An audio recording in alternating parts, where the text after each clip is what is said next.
Assalamualaikum warahmatullahi wabarakatuh. Tuan-tuan, saudara-saudara, ibu-ibu dan bapak-bapak yang sudi mendengarkan keterangan agama yang saya berikan di dalam kaset ini. Moga-moga Tuhan melimpahkan, mengurniakan rahmat dan nikmat-Nya kepada kita semuanya. Saya akan membicarakan suatu ayat yang bertemu di dalam surat Al-Baqarah. Bunyinya, Allahu waliyul ladzina amanu yukhrijuhum minadh dhulumati ilan nur wal ladzina kafaru awliya'uhumut taghut yukhrijunahum minan nuri ila dhulumat. Artinya, Allah adalah menjadi pemimpin bagi orang-orang yang beriman, orang yang mempunyai kepercayaan yang teguh. Dan Allah, apabila orang itu telah betul-betul menganggap Allah menjadi pemimpinnya, Allah pun menjamin mengeluarkannya daripada gelap gulita kepada terang benderang.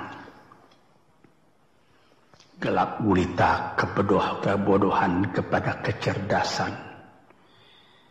Gelap gulita kehidupan tak tentu arah kepada tujuan yang sejati. Sebaliknya, orang yang kafir yang tidak percaya kepada Allah, maka sebaliknya yang terjadi, daripada terang benderang dia akan dipimpin oleh taghut, oleh kekuasaan-kekuasaan yang bukan bersandar kepada Allah. Yang demikianlah yang akan mengeluarkannya daripada terang benderang kembali ke dalam gelap gulita. Oleh sebab itu, rohani manusia itu adalah melalui di antara gelap dan terang kehidupan itu, di antara terang dan gelap kehidupan. Kalau sekiranya jasmani kita, kalau sekiranya badan kita yang lahir ini diberi cahaya oleh matahari yang terbit di waktu pagi, yang terbenam di waktu sore, rohani kita pun diberi juga terang oleh suatu yang lebih terang dari matahari, yaitu petunjuk dan hidayat Tuhan. Di dalam Al-Quran, Tuhan memberikan bujukan, memberikan jiwa besar kepada orang-orang yang beriman itu. Tuhan bersabda, La tahinu wa la tahzanu wa antumul a'launa in kuntum mu'minin. Engkau ini adalah orang yang tinggi kalau engkau tetap memegang kepercayaan kepada Allah Subhanahu wa ta'ala. Di dalam perjuangan hidup di dunia ini, perjuangan antara yang hak dengan yang batil, antara gelap dengan terang, antara keyakinan dan keraguan, manusia berjalan di sekitar itu. Di kiri dan di kanan kita berjumpalah gelap dan terang itu.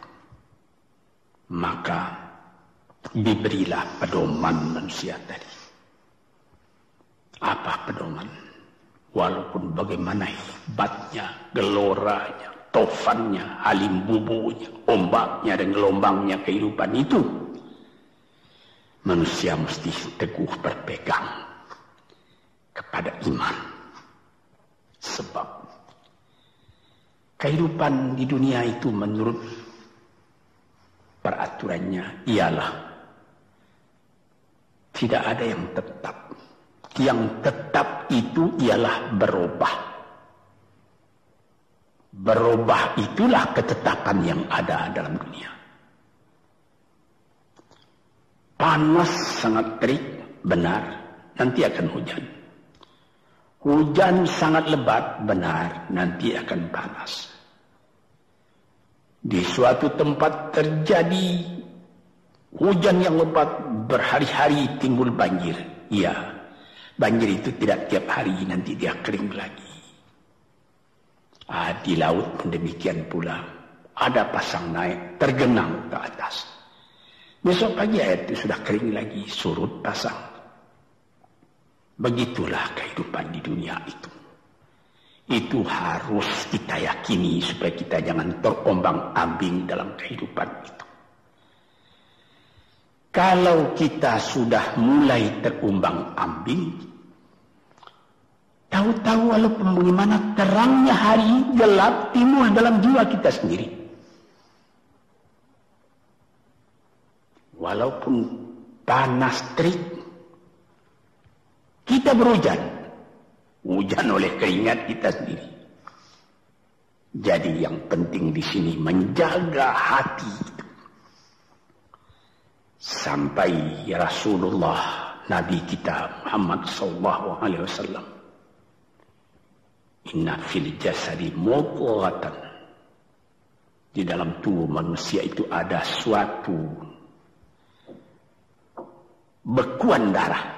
Idza salahat salahal jasadu kulluhu wa idza fasadat fasadal jasadu kulluhu.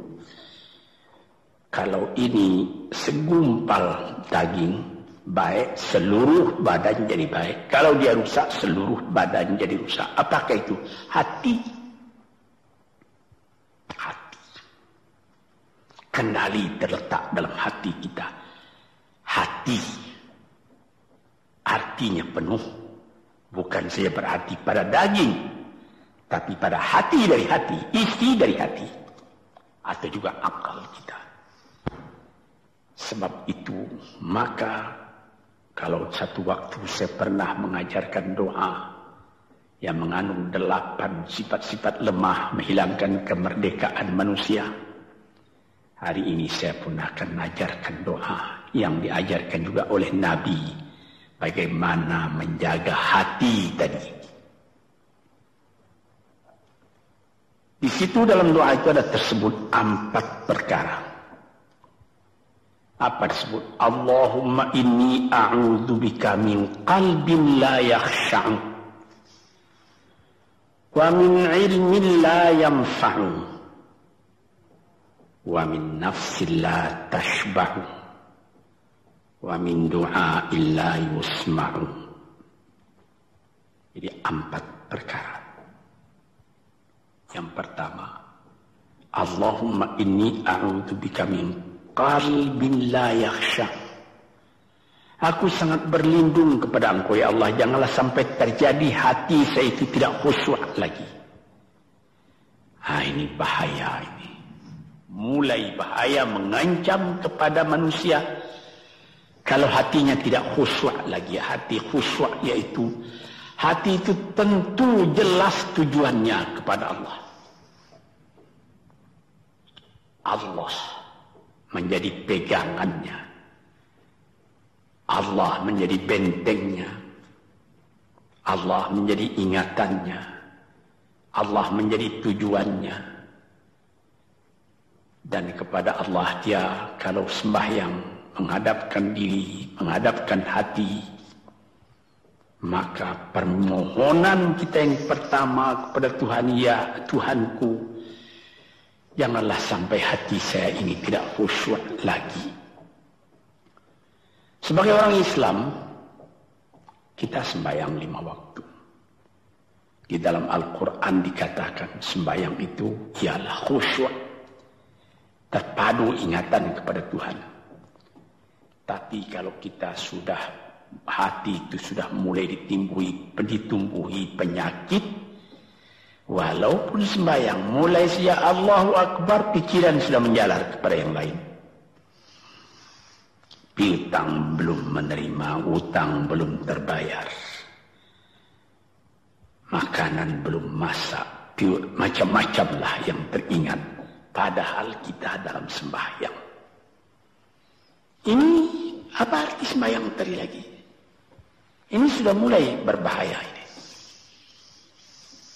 Banyak orang yang tidak meninggalkan sembahyang, tapi tidak ada bekas dari sembahyang itu kepada kehidupannya. Di dalam sembahyang kita baca inna salati wa nusuki wa mahyaya wa mamati lillahi rabbil alamin. Sesungguhnya sembahyangku dan ibadatku dan hidupku dan matiku sama sekali terserah kepada Allah. Ini dirasakan dalam hati, bukan cuma disebut di dalam mulut. Sebagaimana dikatakan, bukan jadi lip service sebagai seput tangan penggosok-gosok mulut, bukan begitu. Yang dari hati. Kalau sudah dari hati yang khusyuk, ini berbekas kepada kehidupan. Aku tak takut menghadapi segala keadaan dalam hidup, sebab hatiku bertali dengan Tuhan. Dari Tuhan aku datang, kepada Tuhan aku akan kembali. Ini namanya hati yang khusyuk.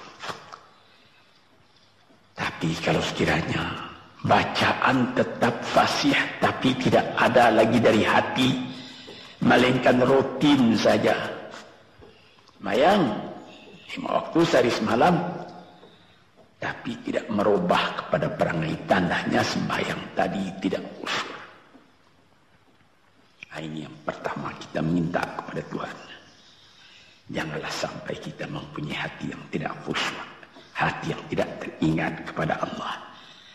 Kalau hati tidak ingat lagi kepada Allah, maka segala pekerjaan yang terlarang sudah ringan saja kita mengerjakan. Menipu, berdusta, membujuk orang lain mengerjakan perbuatan yang salah, mencela, memaki, itu karena tidak ingat kepada Allah, cuma ingat kepada diri sendiri saja. Ini yang pertama.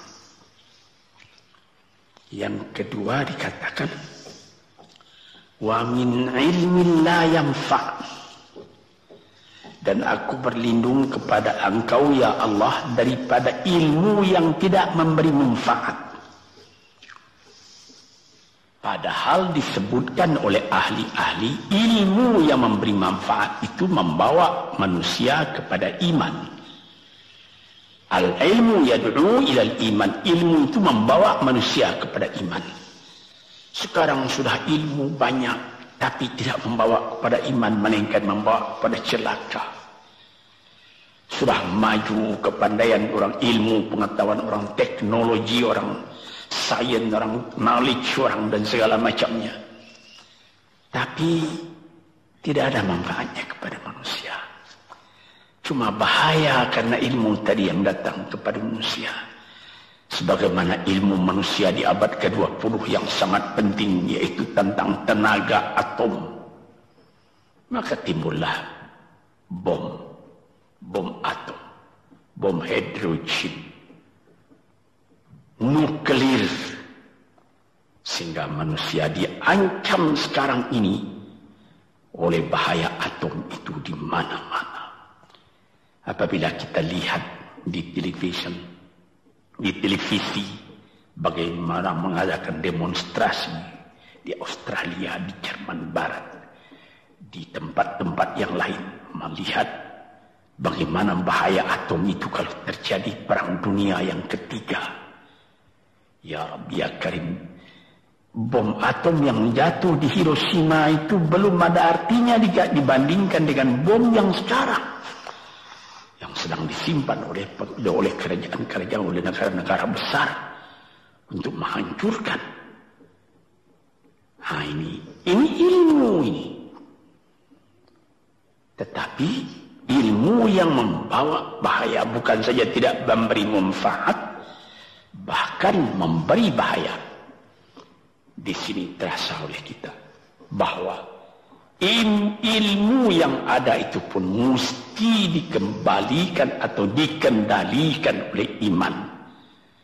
Kalau tidak, maka nyawa manusia ini akan dipandang sebagai sampah saja. Dijatuhkan satu bom hidrogen ke dalam kota Jakarta ini, na'udzubillah min dzalik, umpamanya dimasukkan ke kota Jakarta ini, satu bom hidrogen saja itu sudah habis penduduk Jakarta yang lebih dari 5 juta ini. La haula wala quwata illa billah. Ini minta kepada Tuhan, ya Allah, majulah ilmu manusia, majulah teknologi manusia, tetapi jangan hendaknya kemajuan itu membawa kepada bahaya. Jangan ilmu pengetahuan itu membawa kepada yang tidak memberi manfaat. Nah, ini doa yang kedua kepada Allah Tuhan sarwa sekalian alam.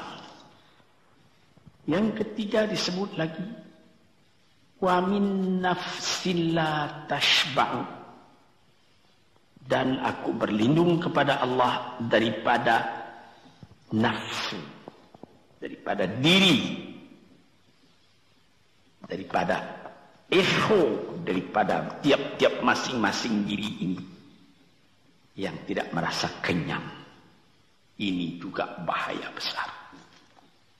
Inilah yang menimbulkan penjajahan di dunia. Inilah yang menimbulkan, disebut dalam bahasa Arab, al-ghazwul fikri, penjajahan. Sesudah Perang Dunia Kedua sudah banyak negeri-negeri yang merdeka, tetapi sekarang timbul lagi penjajahan baru. Apa? Penjajahan fikiran. Sehingga bangsa yang merdeka tadi tidak merdeka lagi fikirannya.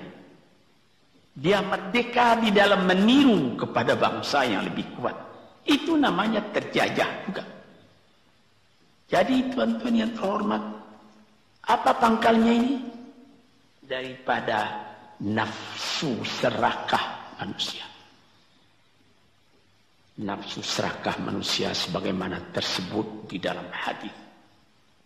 Lau kana libni adama wadiyani min dhahabin labtagha salisan. Wa ma yamla'u jawf ibni adama illa turab.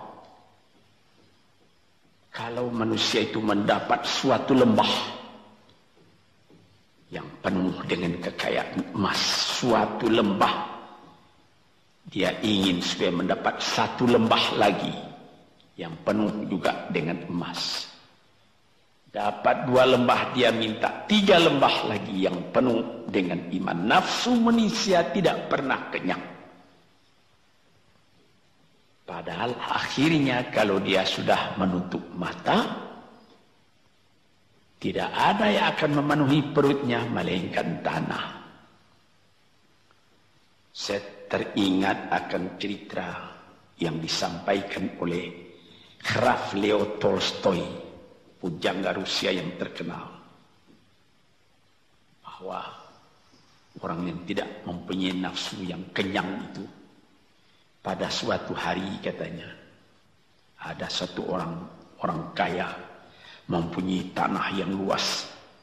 Dia mengatakan pada orang, boleh tuan-tuan mengambil tanah kepunyaan saya ini, berapa tuan suka, berapa tuan mau.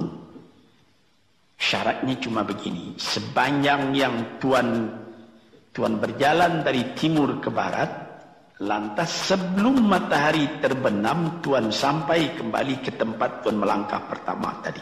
Berapa saja tuan suka, boleh ambil tanah ini. Maka datanglah si tamak tadi. Tuan yang punya asli tanah tadi mengatakan, bawalah bakal, jangan lapar di jalan nanti. Baik, dibawanya nasi sebungkus, dia berjalan, jalan. Dari pukul 7 pagi.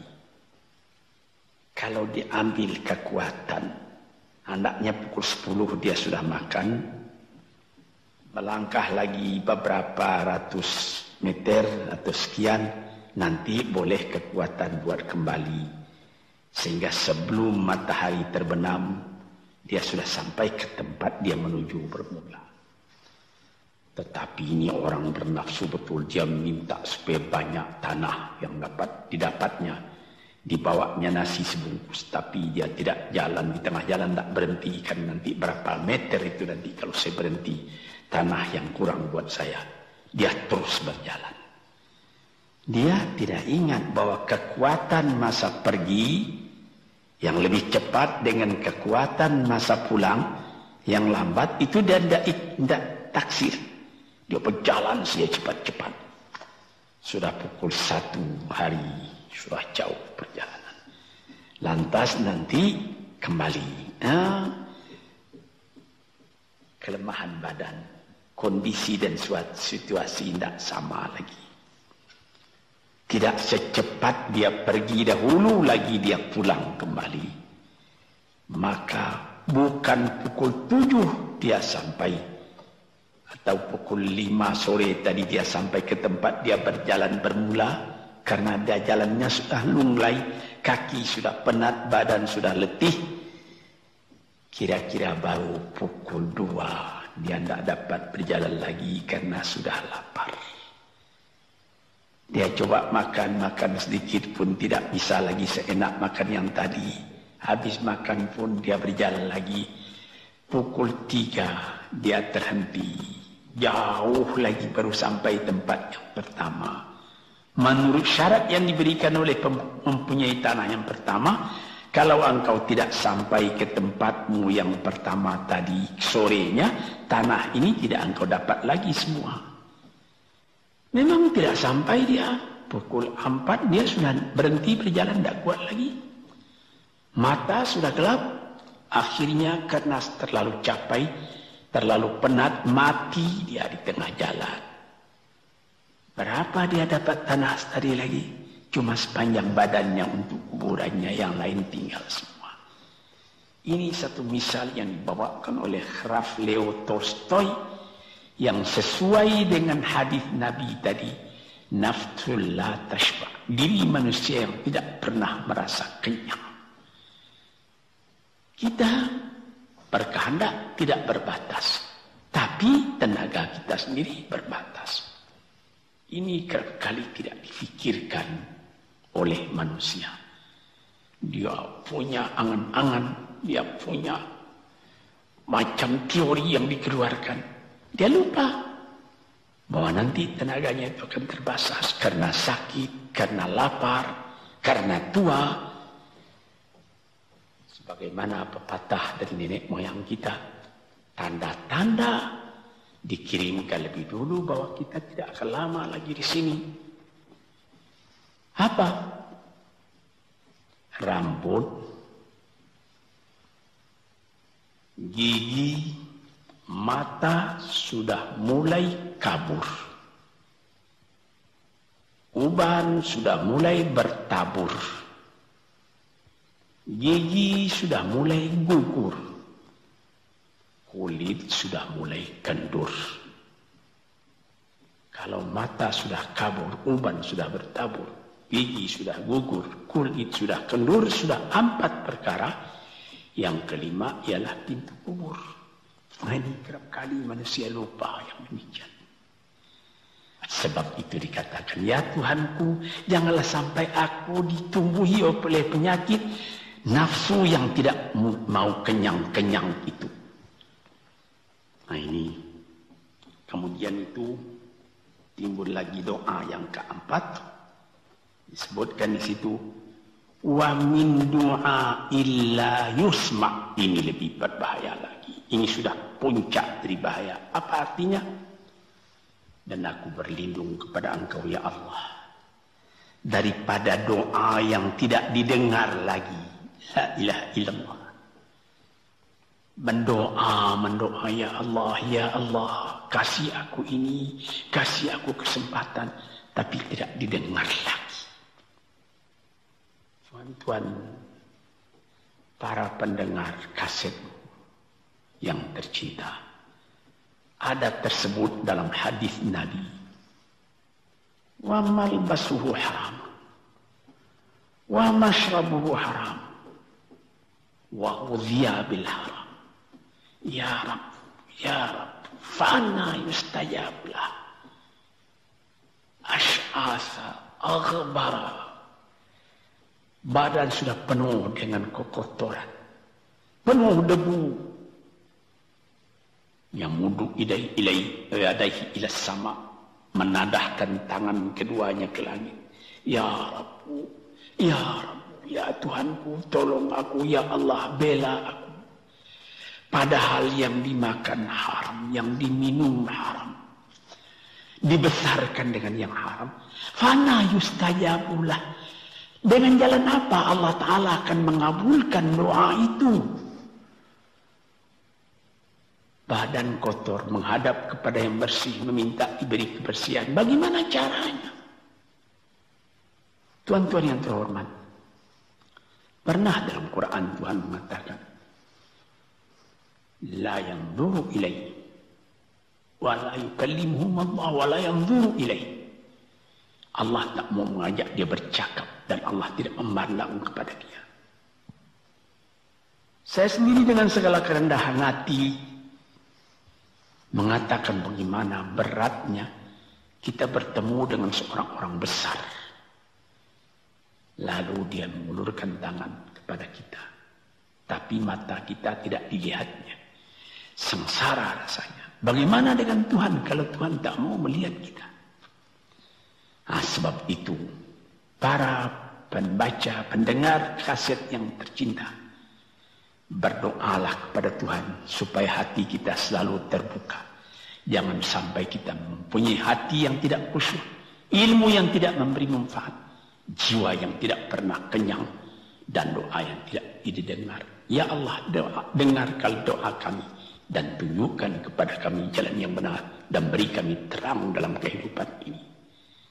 Yang keempat ialah wa min du'a illa yusma. Dan aku berlindung kepada Engkau ya Allah, jangan sampai doaku tidak terdengar, tidak didengar oleh Tuhan. Sebagaimana kita tahu, doa itu adalah mukhul ibadah, tulang sumsum daripada ibadat kita sendiri kepada Tuhan.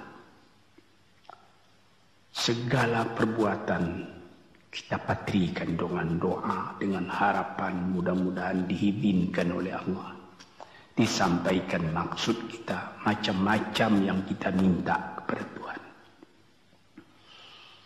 Tapi kalau doa itu sudah tak diperdulikan lagi oleh Tuhan, apa celaka kita, apa daya kita, apa upaya kita? Di sini kita melihat apa sebab maka doa tidak didengar oleh Tuhan, tidak diperkenankan oleh Tuhan.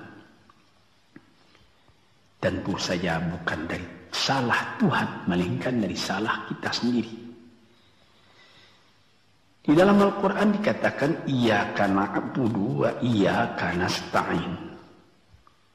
Al-Fatihah tersebut, kepada Engkaulah kami menyembah, ya Allah, dan kepada Engkau kami minta tolong. Tapi dengan tidak sadar, kerap kali kita berbuat terbalik. Iyyaka nasta'in wa iyyaka na'budu, kepada Engkau kami minta tolong, lalu kepada Engkau kami menyembah. Minta tolong dulu baru menyembah. Minta tolong banyak-banyak tapi terima kasih tidak ada. Tentu saja tidak didengar oleh Tuhan. Di dalam satu hadis tersebut, Asy'atha al-Ghabbara yamuddu yadayhi ila as-sama'i ya Rabbu ya Rabbu, wa mat'amuhu haram wa mashrabuhu haram wa malbasuhu haram wa ghudhiya bil haram fa anna yustajabu lah. Badan sudah kotor, sudah berkerunyut, kesusahan, kegelisahan kehidupan terbayang kepada tubuh sendiri. Lalu menadahkan tangan ke langit meminta kepada Allah, ya Tuhanku, ya Tuhanku. Bagaimana Tuhan bisa mengabulkan? Dengan pikiran yang kotor engkau menghadap kepada Tuhan. Kalau tidak terkabul, jangan Tuhan yang disalahi. Hatimu sendirilah salahi. Apa yang kau perbuat dalam kehidupan ini? Di mana terdesak engkau ingat kepada Tuhan. Di zaman kesenangan engkau lupakan Tuhan. Di dalam mendapat percobaan engkau merengek mengadu kepada Tuhan. Jiwa yang seperti ini janganlah sampai timbul pada diri kita sendiri. Saya sudah mengalami apabila saya berhadapan-hadapan dengan orang besar, saya ingin dia menghadapkan matanya kepada saya. Apa kabar saudara? Kabar baik. Dia lihat mata saya lihat mata dia. Tapi kalau ketika dia bersalam dengan saya, dia melihat kepada orang lain, bukan main sakit hati saya. Apa salah saya maka dia begitu? Mengapa tidak saya yang dipandang? Sedangkan dengan sesama manusia lagi begitu perasaan kita. Bagaimana dengan Tuhan? La yanzuru ilaihim wa la yukallimuhum. Allah tidak memandang sebelah mata kepada Allah, kepada kita. Allah tak mau cakap, tidak mau bercakap dengan kita sepatah pun. Langit mana tempat kita bernaung, bumi mana tempat kita berpijak kalau sudah demikian keadaannya. Nah, ini yang dijaga tuan-tuan yang terhormat dalam doa keempatnya itu. Hati janganlah sampai tidak khusyuk, ilmu janganlah sampai tidak memberi manfaat. Nafsu janganlah sampai tidak kenyang, dan doa janganlah sampai tidak didengar. Saudara-saudara, moga-moga Allah memberikan kepada kita hati yang terang. Sebagaimana ayat yang mula-mula saya sebut tadi, Allahu waliyul ladzina amanu yukhrijuhum minadh-dhulumati ilan nur. Allah lah jadi pemimpin bagi orang yang beriman, sehingga dari gelap gulita dibawa dia oleh Tuhan kepada terang benderang. Walladzina kafaru, tetapi orang-orang yang sudah tidak ada kepercayaannya kepada Tuhan. Auliya'uhumut taghut, yang menjadi pemimpinnya bukan Tuhan tapi setan. Dia akan membawa orang itu daripada terang benderang ke dalam gelap gulita. Kita jadi meraba-raba dalam gelap kehidupan. Dalam meraba-raba itu masih ragu entah kemana akan pergi. Maut pun datang. Gelap selalu. Di dunia gelap, di akhirat pun gelap. Na'udzubillah min dzalik. Hadirin yang terhormat, para peminat kaset ini, moga-moga semuanya ini menjadi kenang-kenangan kepada Tuhan di dalam perjalanan yang jauh, di dalam keistirahatan hidup, sehingga mendapat ketetapan hati dan tumakninah. Assalamualaikum warahmatullahi wabarakatuh.